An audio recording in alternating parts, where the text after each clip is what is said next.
Leo baadhi ya sisi wanaume tunaogopa kuongeza mke wa pili kwa sababu tunaogopa lile zogo la wake zetu. Sheria ya kuruhusu oa kwa siri sheria, na wala si makosa Sheria ya kuruhusu oa kwa siri sio uzini. Kuna baadhi ya watu wanatengeneza mazingira ya zinaa.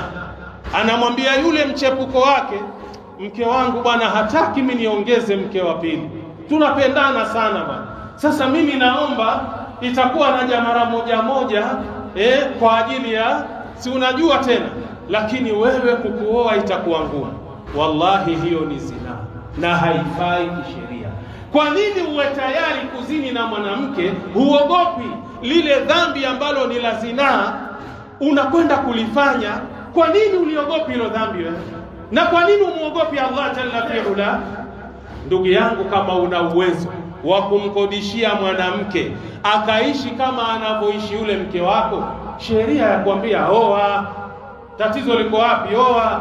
Akija akikupiga sufuria, mwiko, vumilia, komaa mtoto wa kiume, ni siku 2-3 atafanya nini? Atatulia. Hizo ni pressure za soda tu. Tumeelewana? Ndio maana yake.